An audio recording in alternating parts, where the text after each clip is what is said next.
Prečo je Linux dobrá voľba?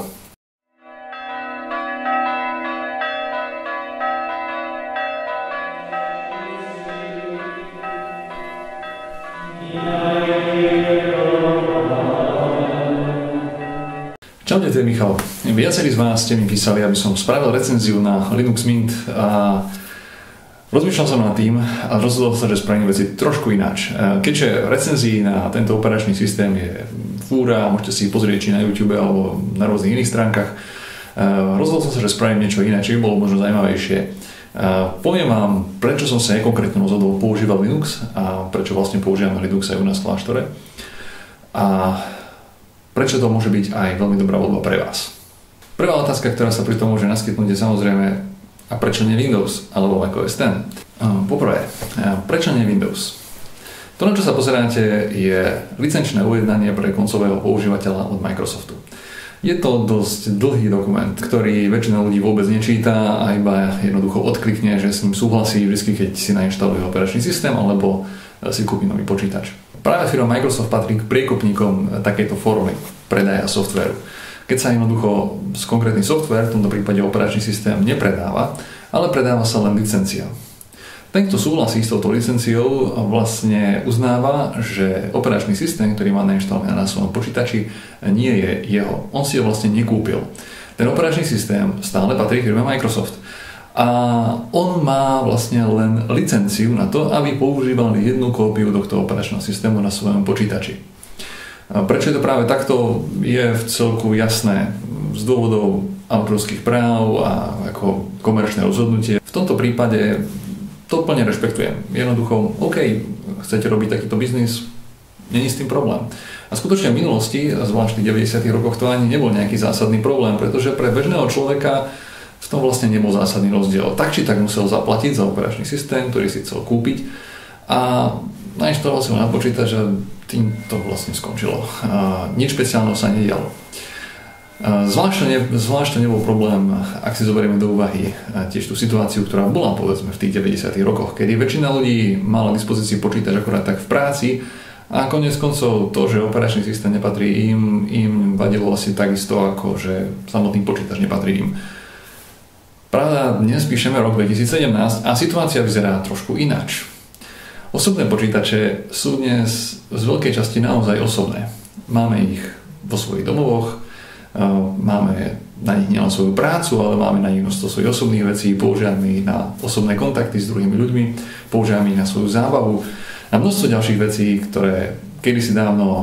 ktorých sme kedysi dávno ani nechyrovali. Navyše je tu ešte jedna maličkosť a to je internet. Väčšina dnešných počítačov je stále pripojená na celosvetovú počítačovú sieť internet. Samozrejme Microsoft tiež zareagoval na tieto zmeny a tiež podľa toho upravilo svoje licenčné ujednanie. Bohužiaľ, takisto ako ľudia bezmyšlienkovite klikali na súhlasím v minulosti, takisto klikajú aj dnes, bez toho, aby si uvedomili, že to licenčné ujednanie v sebe obsahuje aj o mnoho viacej vecí, než len nejakú otázku autorských práv. Toto licenčné ujednanie oprávňuje Microsoft k tomu, aby zisťovalo, čo vlastne robíte na svojom počítači. Jedným z cieľov je samozrejme to, aby mohli vylepšovať operačný systém. Na druhej strane ide tu aj o reklamy. O to, aby vám Microsoft mohol poskytovať také reklamy, ktoré sú špeciálne určené pre vás. Rovnako tak má Microsoft podľa tohto licenčného ujednania plné právo kedykoľvek nejakú novú funkcionalitu do operačného systému pridať alebo naopak z neho odobrať. Kedykoľvek vám môže Microsoft nainštalovať do vášho operačného systému akúkoľvek aktualizáciu. Je to podobná situácia, ako keby Microsoft predával domy, len s tým rozdielom, že keď si od Microsoftu kúpite váš dom, nedostanete list vlastníctva, ale dostanete licenciu, podľa ktorej môžete bývať v tomto dome. Popri tom sa však budete musieť zobrať na vedomie to, že tie uzamknuté miestnosti tam vzadu jednoducho patria Microsoftu a do nich nikdy prístup mať nebudete. Okrem toho máte tam vo svojom dome aj zadný vchod, cez ktorý vám môže kedykoľvek niekto z Microsoftu prísť, vy od toho vchodu kľúč nemáte, a pozrieť sa, čo vlastne v tom dome robíte, aby ste mohli dostávať letáky, ktoré sú presne prispôsobené vašim potrebám. Okrem toho Microsoft si vyhradzuje plné právo kedykoľvek vo vašom dome niečo postaviť nové alebo niečo nové v ňom nainštalovať, prípadne nejakú časť vášho domu zbúrať. A pokiaľ si práve v noci zmyslí, že niečo vo vašom dome urobí, neostáva vám nič iné než výjsť von a prosím, chvíľku čakajte, kým bude váš dom opäť pripravený. Váš dom patrí Microsoftu. Myslím si, že ak by robil Microsoft takýto biznis, tak by asi veľmi veľký úspech nemal.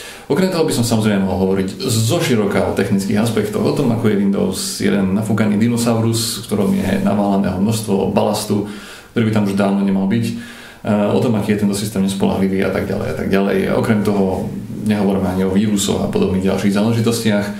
V skutočnosti som ja osobne prestal používať Windows práve kvôli technickým dôvodom.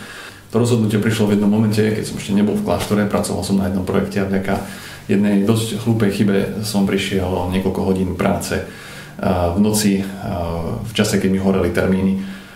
Vtedy som si povedal, tento operačný systém nechcem používať a tam to si skončilo.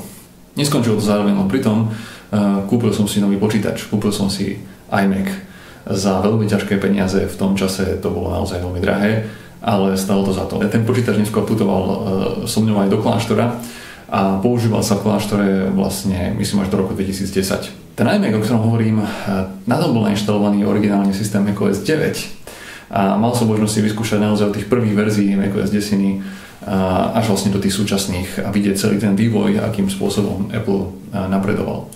Tie prvé verzie boli skutočne úžasné v tom, že naozaj, hoci z jednej strany tam bolo množstvo chýb, na druhej strane bolo vidieť obrovské množstvo práce, ktoré do toho práve vývojári, programátori v Apple dávali a množstvo naozaj vynikajúcich riešení, ktoré tam boli, ktoré tak pokračovali približne do nejakej verzii asi tak 10.4. Treba však povedať, že potom postupom času začalo to ísť aj s týmto operačným systémom dolu vodou. Prečo? Pretože prišli jednoducho ďalšie veci, ktoré boli pre Apple zrazu veľa zaujímavejšie, ako iPhone, iPad, Apple Watch a tak ďalej a tak ďalej a tak ďalej. Apple tiež používa podobné licenčné uvedania ako Microsoft, ale zase na druhej strane Apple je aj oveľa citlivejší k otázkam súkromia a tak ďalej. V tomto smere myslím si, že je na tom lepšie. No pre mňa osobne je tu iný zásadný problém, ktorý mám práve s týmto operačným systémom alebo vôbec s celým ekosystémom, ktorý Apple ponúka. A je to veľmi jasná, systematická snaha viazať ľudí čo najviac na ten ich ekosystém a riešiť veci takým spôsobom, aby ľudia jednoducho boli odkázaní nakupovať ich vlastné produkty čím dlhšie práve produkty od Apple používajú. V našom kláštore sme dostali niekoľko počítačov iMac a Mac Mini od našich sponzorov. Bol to skutočne úžasný dar. A v roku 2010, keď sme sa presťahovali sem, som spravil práve jednu prezentáciu, keďže som mal 4 na starosti naše informačné technológie, ako si predstavujem budúcnosť informačných technológií v kláštore. Prezentácia bola veľmi fajn. Niektoré veci som trafil, niektoré veci nie. Čo som trafil bolo to, že som vtedy hovoril, že počítače Apple budú čoraz viac rozšírené aj u nás na Slovensku. Na druhej strane, čo som netrafil, bolo to, že keďže budú čoraz viac rozšírené, budú aj lacnejšie.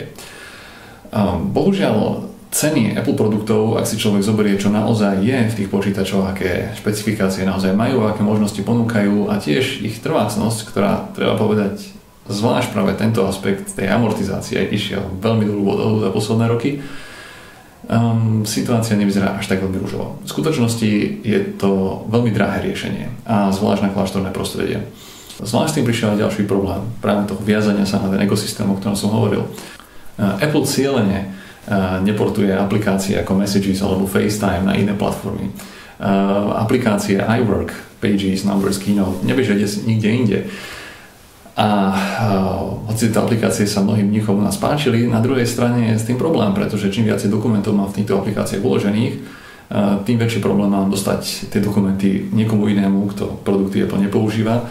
A to nehovorím o takých veciach ako napríklad možnosti kupovať filmy a podobne, ktorú sme u nás veľmi nevyužili, ale naozaj čím viacej človek používa počítače a iné zariadenia od Apple, tým viacej viazania ten ekosystém. Okrem toho je tu ešte ďalší dosť veľký problém. A to sú práve technické problémy v tom našom prostredí, pretože u nás sme nikdy tieto počítače nevyužívali ako samostatné počítače, ale využívali sme ich v sieťovom prostredí spolu so serverovým riešením, ktoré ponúka priamo Apple a ktoré je veľmi lacné. Bohužiaľ, tej veľmi lacnej cene za túto aplikáciu zodpovedá aj kvalita.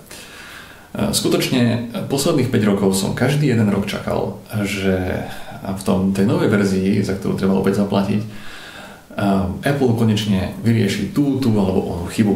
Čakal som, že konečne bude fungovať automount, ako má fungovať. Čakal som, že SMB bude konečne spravené tak, aby bolo naozaj stabilné. Čakal som, že pre sieťových používateľov bude normálne fungovať napríklad iCloud alebo Versions. Veci, ktoré sú, by som povedal, dosť podstatné, ak chce človek používať aj viaceré zariadenia a ak chce bežať na viacerých počítačoch. A bohužiaľ, musím povedať, že po 5 rokoch používania Apple softvéru a hardvéru u nás v kláštore je pre mňa Apple v tejto chvíli banda nenažraných lajdákov. A pre mňa to bola jednoduchá otázka. Budem sa ďalej boriť ako správca siete s problémami, ktoré toto konkrétne riešenie má, a jednoducho treba rátať už s tým, že tie počítače už tiež majú svoje roky a bude treba jedného dňa kupovať druhé, to znamená, a budem zároveň investovať do nových počítačov, keďže tie, ktoré tu máme, už nejaké tie roky za sebou majú a bude ich treba meniť a neviem, či sa nám podarí nájsť nejakého sponzora. Našťastie som našiel riešenie. A to riešenie sa volá Linux. Je to riešenie, na ktorým sa málo kto zamýšľa, hoci je paradoxom, že operačný systém Linux je bez pochyby najrozšírenejším operačným systémom na svete. Možno, že beží u vás doma, hoci o tom neviete. Možno beží vo vašom routeri alebo vo vašej pračke. Možno beží vo vašom telefóne, pretože operačný systém Android beží na Linuxovom základe. Tento operačný systém používa obrovské množstvo firiem, bank, veľkých podnikov práve pre svoje servery. Operačný systém Linux beží napríklad aj na medzinárodnej vesmírnej stanici alebo treba v autách Tesla. Je však naozaj dobrým riešením pre bežného používateľa, ktorý potrebuje ísť na internet, pozrieť si správy, vybaviť nejaký mail, napísať vytlačiť nejaký dokument. A po tej skúsenosti, ktorú máme tu na kláštore, môžem povedať jednoznačne áno.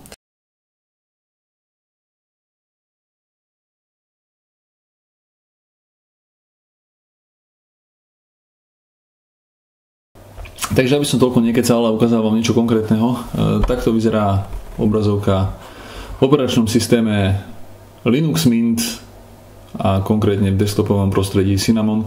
Čo je dôležité povedať hneď na začiatku je to, že Linux nie je jednoducho jeden operačný systém, na ktorom je nejaká verzia. Linux je k dispozícii v najrozličnejších distribúciách, ktorých sú celé stovky. Niekoľko z nich je takých známejších a Linux Mint je práve jedna z distribúcií Linuxu, ktorá je veľmi, veľmi známa. Ak si tu zapnem prehliadač, tak si môžeme pozrieť aj konkrétne stránku linuxmint.com, kde sa dá samotná táto distribúcia, tento operačný systém stiahnuť. Je k dispozícii úplne zadarmo, tak ako väčšina Linuxových distribúcií, a síce táto stránka je po anglicky, ale operačný systém je aj v slovenčine. Toto je teda tá distribúcia Linuxu, ktorá beží na počítačoch, na klientských počítačoch u nás v kláštore. Je to zároveň tá distribúcia, ktorú odporúčam tým, ktorí s Linuxom začínajú, ktorí sú nováčikovia, kvôli tomu, že táto distribúcia je naozaj veľmi jednoduchá na používanie. Zvlášť pre tých, ktorí poznajú Windows, je to hneď veľmi povedomé, pretože tu nám máme v tomto dolnom rohu ponuku, ktorá pripomína veľmi silne Start menu vo Windowsoch, kde sú aplikácie, ktoré sú nainštalované, sú tu nejaké obľúbené aplikácie, dá sa vypnúť počítač a podobne. A samozrejme, keď sa pozrieme na takéto bežné okno, tak mnohé veci fungujú veľmi podobne. Hej. Čiže celkovo je to distribúcia, ktorá je naozaj veľmi dobrá pre začiatočníkov. Okrem toho, za bežných okolností človek vôbec nemusí ísť do terminálu. Keď sa hovorí o Linuxe, tak väčšinou ľuďom príde na práve tento program, terminál, keďže mnohé veci sa práve dajú robiť tu a na mnohých distribúciách sa človek bez terminálu nezaobíde. V tomto prípade to nie je až také potrebné. Takto vyzerá program na aktualizovanie operačného systému. Čo je výhoda Linux Mintu je to, že je tu k dispozícii ešte aj tento ďalší program, správca ovládačov. Toto je čosi, čo na iných distribúciách môže niekedy robiť problém, zvlášť ak máte napríklad grafickú kartu od NVIDIA a podobne. Inštalácia ovládačov pre niektoré typy hardvéru nie je taká jednoduchá. V niektorých Linuxových distribúciách, tu na Linux Mint je to veľmi jednoduché. Stačí si zapnúť tento program správca ovládačov a hneď si vlastne samotný program zistí, že tu mám dve zariadenia, na ktoré treba ovládačia, stačí jednoducho kliknúť, že ich chcem použiť a vybavené. Netreba s ničím špeciálnym sa baviť, je to veľmi, veľmi jednoduché, veľmi prostá vec pre tých, ktorí sa nevyznajú do operačných systémov a do nejakých neviem akých veľkých vecí. Samozrejme, keď niekto chce, má k dispozícii pokročilé nástroje, ako napríklad tento Synaptic, správca balíkov a podobne, dá sa s tým vyhrať. U nás v kláštore máme nainštalované množstvo softvéru, to je asi vec, ktorá najviac ľudí zaujíma, že čo konkrétne na tom operačnom systéme beží. Z hľadiska grafiky je to napríklad GIMP, ktorý je štandardne predinštalovaný na Linux Minte, čo je program na grafiku, dá sa povedať taký Linuxový Photoshop. Máme tu napríklad nainštalovaný Google Chrome, FileZilla na FTP prenosy, ktoré ja používam, Corebird, to je veľmi pekný klient na Twitter, ale tu na ho konkrétne nemám teraz konfigurovaný, takže vám ho neukážem. Telegram, Viber, tie vám nebudem ukazovať. Thunderbird ako štandardný poštový klient, to vám tiež nebudem ukazovať, lebo nechcem ukazovať moju poštu, ale jednoducho, čo sa týka internetu, sú v dispozícii všetky možné veci a nemožné. Štandardne nainštalovaný kancelársky balík LibreOffice, my máme nainštalovaný ešte aj balík VPS, ktorý není taký dobrý ako LibreOffice, čo sa týka tvorby dokumentov, ale má jednu výhodu dosť zásadnú, že je vynikajúco kompatibilný s wordovskými dokumentami. Takže ak náhodou niečo nejde otvoriť dobre v LibreOffice, tak vo VPS Office to určite pôjde a bude to vyzerať presne tak, ako to vyzeralo vo Worde. Toto je program Scribus, ktorý použijeme na printovú grafiku. V tomto programe napríklad vzniklo posledné číslo občasníka S100 Benedikty, alebo vo všeobecnosti, keď treba robiť nejakú printovú grafiku, tak toto je veľmi dobrá voľba. Není to zďaleka také dobré ako povedzme InDesign, ale pre tie naše potreby to úplne stačí, pokiaľ človek naozaj nepotrebuje nejaké špeciálne funkcie, tak si s týmto vystačí. Treba povedať, že všetok software, ktorý vám tu ukazujem, je k dispozícii kompletne zadarmo. Sa mi tu stále naťahuje to S100 Benedikty, lebo je to veľký dokument. Všetok software, ktorý vám tu ukazujem, je kompletne zadarmo. Čiže za to, aby ste mohli mať všetky tieto veci, nemusíte dať ani cent. Ak sa vám toto video páčilo, nezabudnite kliknúť na palec hore. Ak ste tak ešte neurobili, kliknite na odber, pretože budú ďalšie videá. Nebudem sa venovať počítačovým veciam. Možno z času na čas príde aj nejaká takáto téma. A zatiaľ sa majte. Uvidíme sa pri ďalšom videu.